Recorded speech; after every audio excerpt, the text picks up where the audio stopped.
Okay, so setting up an About Me page on your website. A lot of teachers like to do this just because naturally your students and their parents are curious about you. So they set up a page on their website where, they can read and find out some stuff about you. So the next thing we're going to work on is that kind of page. I actually think that sorry, I pushed the wrong button. The About Me page should be part of your website and not done in Google Drive just because it looks a little bit more professional. You could do that in Google Drive on a Google Doc or a Google Drawing and just link it, but I like to put it straight on the website, so I'm going to add a page here and I'm going to name it About Me. It's going to be a web page and it's going to be a top level page, so you leave that alone and you hit create. And then we have our About Me page. It'll pop up and it's going to default to like the text box at the top and one more, and I like to do for this one the one column. I'll show you that again. It's switching to the new layout, but it's the layout that has a top text box here, then a middle one, and then another bottom one, and I just like to use that because of what I'll put on the About Me page. So here's the way I set mine up. Now, by all means, if you want to set yours up differently, use a new layout. It doesn't really matter. I'll just show you how I do one. In this very top box here, I'm just going to paste because I copied it from my other one. I put my name and I make it kind of bigger and bold, and then I just put my degrees that I have and my certifications that I have. Not that I want to be bragging on myself, but you are a professional teacher, and some parents who look you up are going to want to know, what you're certified in, what's your college experience, yada, yada, yada. So I put that first. And then in your main text box for the body, I again put a picture. Parents, students and parents like to see pictures of you. Just, I know I don't have to say this, but I always do. Make sure the pictures are professional looking. They can be casual. At my school, they don't mind that. You might want to check if you're unsure at your school what type of pictures are allowed. But, just keep it professional, nothing risque.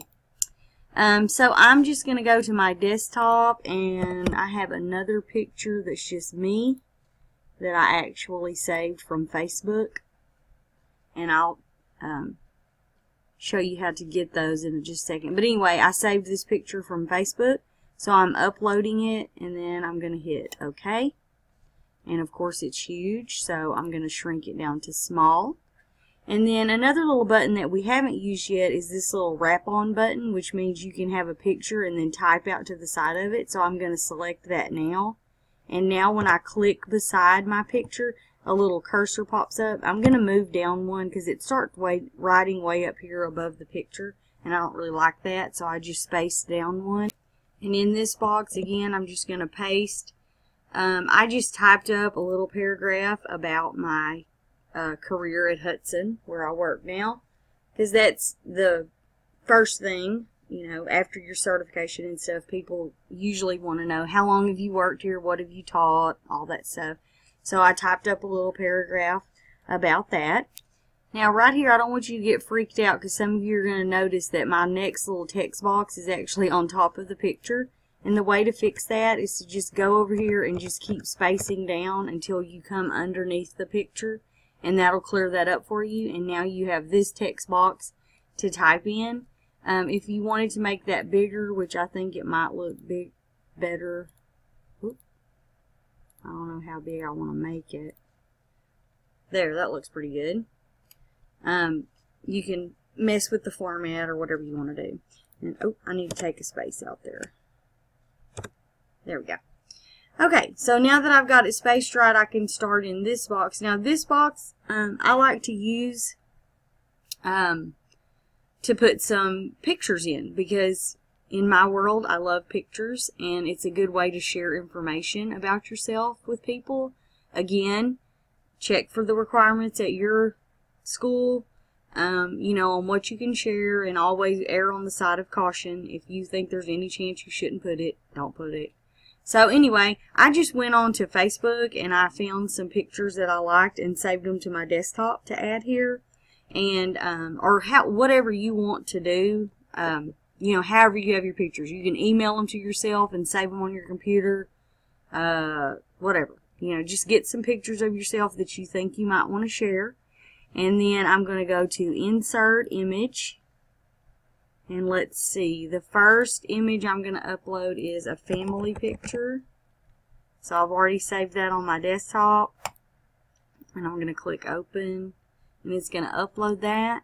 And I select it and say OK. And again, it is totally, completely huge.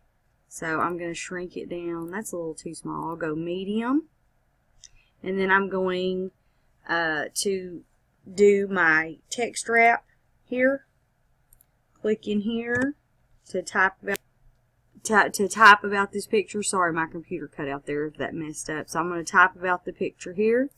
And to save time, I'm going to paste. Okay. And this is a family picture of mine.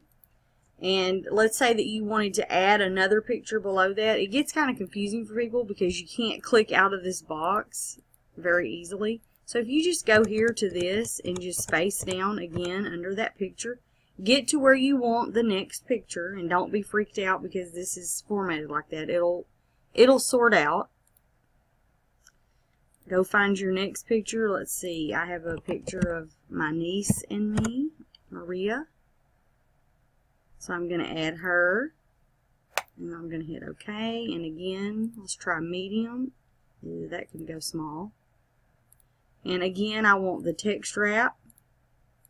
So I'm going to get that. See how it'll work out. So just keep going with it and you can get it formatted how you want it to.